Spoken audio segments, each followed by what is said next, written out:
Hello, students. Welcome to Easy Elimo Learning Simplified. I am your teacher, Mr. Stanley Ombogo.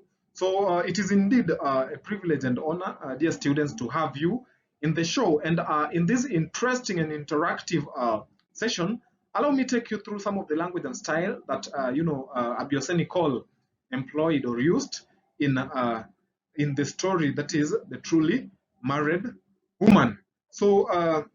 We don't have a lot of stylistic devices used in this story, but we are going to talk about or discuss a few that we are able to identify. So let's begin by looking at the first style, that is imagery.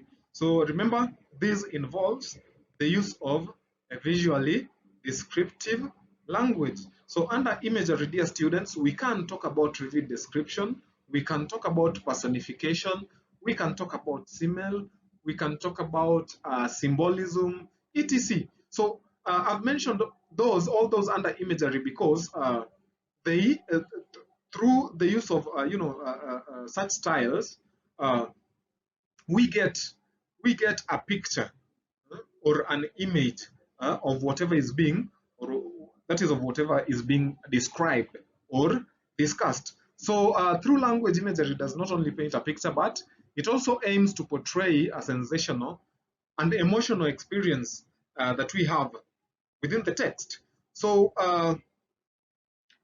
let's talk about vivid description, or that is use of language to create vivid mental images. So in the story, that is, we are told that Ayo's proud head. So Ayo's head is described as a proud head, and the neck is also described as a long one.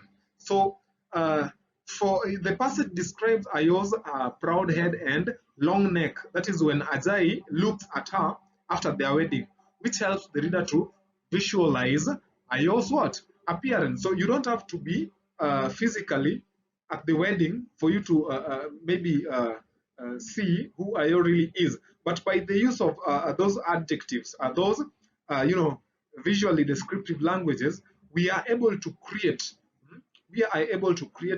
some image in our head, or visualize how Ayo looks like. So we can also talk about personification. This is when we give uh, human qualities to either animals or objects. So, for example, we can talk about the sun talking to the moon, and that is just an example.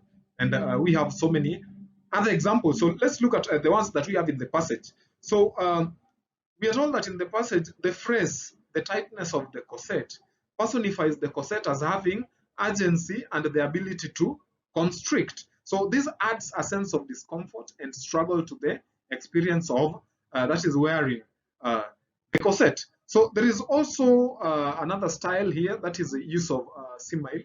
So remember, this is a comparison of two things. It is a comparison of two things using the words like or as. Using the words like or as. So in the passage, the phrase Ayo seems different in Ajay's eyes compares Ayo's appearance to how, that is, Ajay sees her during the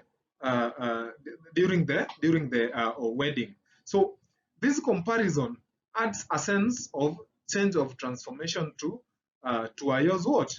To Ayo's appearance. So that is what we have about simile. Then we can also talk about metaphor. That is a comparison. This is a comparison of two things that are unlike, or two unlike things. So we are told that Ayo's, so in metaphor, we don't use the words like or as. So we are told that Ayo's father compares Ayo to a red rose when he is discussing her engagement with Ajay's family. So this metaphor serves to depict Ayo as a beautiful and valuable commodity or woman in this sense. So that marks the end of the language and style that we have in that is the truly married woman. That is those are the common stylistic devices that we are able to identify. So it marks the end, and again, thanks for watching. Until next time.